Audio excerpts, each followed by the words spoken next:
We're now joined by Jeff Legwold, senior writer at ESPN, covers the Broncos in the NFL. And Jeff, it's been a little bit of a quiet offseason, but before we hop into the draft, take a look at the Broncos offseason acquisition so far, this free agent class. What do you think of the class? Roman, I think probably the best thing they've done, at least recently, Jared Veldheer, the tackle, is a late addition, done by trade, but that's a good quality pickup, a little bit of a salary dump probably by the Patriots as they try to arrange things before their draft. But that was a quality pickup of the caliber of player you don't really see available at that point in free agency. So that was a late get for them that they needed.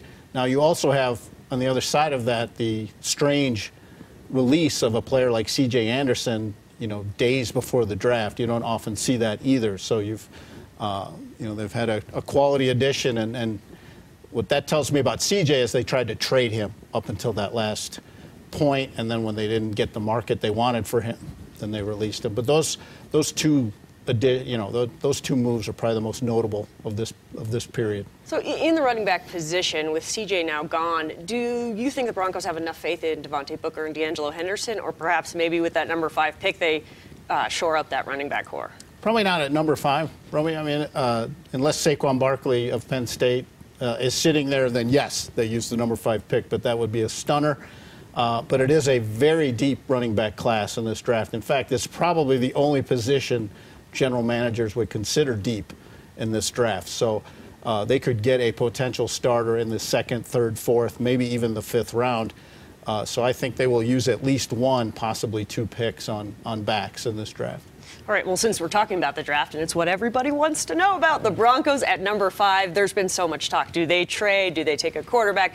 What do they do? What do you think their best options are? To me, the best option is, you don't have a glaring need at quarterback. Now, maybe you want one for 10 years down the road, but every franchise wants that guy. So if you have a chance at that, sure, you go for it. But where they're at now, they're at number 5 in a quarterback-heavy draft, and they don't necessarily need a quarterback right now. So as teams move up and move around to get the quarterbacks above them, there's a very good chance they could end up with the 1, 2, or 3 ranked players in this draft at number 5. So you would get a walk-in starter, a walk-in impact player for a team that very much wants to get back in the playoffs circuit. So that's the quickest way. But they will trade that pick if they get the offer they like. And I think if they saw a quarterback like Sam Darnold move down, maybe Baker Mayfield, I think if they had a chance at either one of those guys, they would consider moving. But I think Darnold's probably going number 1, and I think Mayfield has a good chance of going before they get to pick as well. So a lot in the draft, we talk best player available, draft by that, not by need. But let's talk a little bit about both. First, who is your best player available you think for the Broncos that may be available at 5? And 2, what is the Broncos' biggest need right now, though? And would that pick be available at 5?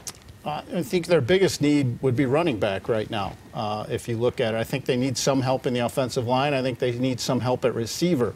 Now, receiver impact in the draft is always limited. Those guys don't transition quickly into the NFL. There's far more rookies who need time than rookies who come in and make an immediate impact at wide receiver. But I think they could get a player like Ohio State cornerback Denzel Ward, Notre Dame guard Quentin Nelson. If they had a crack at North Carolina State defensive end Bradley Chubb, I think he would be a tremendous addition to them. But I think any of those 3 guys, they have potential of having a chance at number 5. All right, before we let you go, which Broncos player do you think is going to surprise everyone this year and make the most improvement?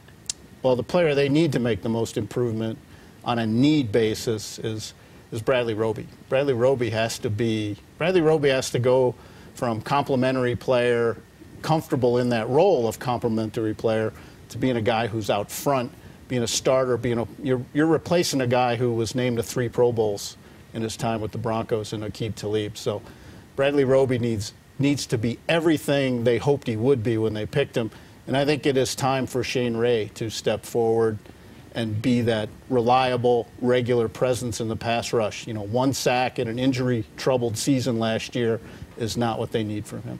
All right, well, we'll see how the season pans out. Jeff, thank you so much. Jeff Legwold, we'll be right back.